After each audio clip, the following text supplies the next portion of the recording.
SL Home Ideas YouTube channel එකට ඔයාලා හැමෝම ගොඩක් ආදරයෙන් පිළිගන්නවා.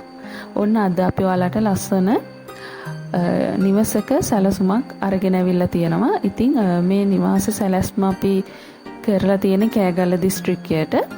ඉතින් අද මේ ඩිසයින් එක ගැන මම ඔයාලට ටිකක් කෙටියෙන් ඔයාලට මේ ඩිසයින් එක ගැන විස්තර ටික අරගෙන එන්නම්.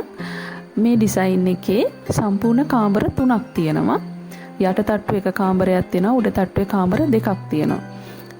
යට තට්ටුවේ තියෙන්නේ ඕපන් වෙරැන්ඩා එක, ලිවින් එක, ඩයිනින් එක, කිචන් එක එක කාමරයක් තියෙනවා. කිචන් එකෙන් එළිය පොඩි වෙරැන්ඩා එකක් තියෙනවා. කොමන් බාත්රූම් එක. මේ ටික තමයි යට තට්ටුවේ තියෙන්නේ. උඩ තට්ටුවේ තියෙන්නේ කාමර 2ක්. මාස්ටර් බෙඩ්රූම් එක තියෙන්නේ උඩ තට්ටුවේ. මොකද මේ ඔයාලට ඉස්සරහා පේන ෆ්‍රන්ට් එකේ පළ දෙකේ වහලා කියන කොටස තමයි මාස්ටර් බෙඩ්රූම් එක. ඒ බෙඩ්රූම් එක ටිකක් ලොකුවට තියෙනවා. කාමර 2යි ලොබි ඒරියා එකක් තියෙනවා. ඒක ටීවී ලොබි එකක් විදිහට යූස් කරන්න පුළුවන්. උඩ තට්ටුවේ කොමන් බාත්රූම් එකක් නැහැ. යට තට්ටුවේ විතරයි කොමන් බාත්රූම් එකක් තියෙන්නේ. ඉතින් මේ ඩිසයින් එකේ කාපෝච් එකක් වෙනම ඇඩ් කරලා නැහැ. ක්ලයන්ට්ගේ රික්වයර්මන්ට් එකත් එක්ක කාපෝච් එක වෙනම තමයි ගන්න හිතාගෙන ඉන්නේ. ඒක නිසා ඕපන් වෙරැන්ඩා එකක් විතරයි තියෙන්නේ. L shape එකේ ඕපන් වෙරැන්ඩා එකක්.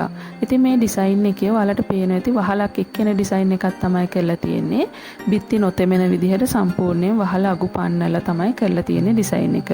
වාස්තු විද්‍යානුකූලව තමයි ඩිසයින් එක අපි කරලා තියෙන්නේ සහ ඉඩමට ගැලපෙන විදිහට. ඉතින් ඒක නිසා තමයි මේ ඩිසයින් එක ටිකක් දිග හැඩයක් වගේ ඔයාලට පේන්න තියෙන්නේ. සහ වම් පැත්තේ අපි වැඩිපුර ජනෙල් දාලා නැහැ. මොකද වම් පැත්තේ මායිමේ ඉඳන් ලොකු දුර ප්‍රමාණයක් නැහැ ගෙදරට. ඒක නිසා අපි ඇප්‍රෝල් එකක් දානකොටත් ඒ රෙගියුලේෂන් අනුව තමයි ඩිසයින් එක කරලා තියෙන්නේ. ඉතින් ඔයාලට පේනවා ඇති මේ අපේ කරලා තියෙන සාමාන්‍ය මොඩල් එක 3D මොඩල් එක. ඒකෙන් ඔයාලට අදහසක් ගන්න පුළුවන් කොහොමද මේ ඩිසයින් එක අපි කරලා තියෙන්නේ කියලා. ඉතින් වතුර ටැංකියේ තියෙන කොටසටත් වෙනම හිඩන් රූෆ් එකක් ගහලා තියෙනවා. ওই විදිහට තමයි ඩිසයින් එක කරලා තියෙන්නේ.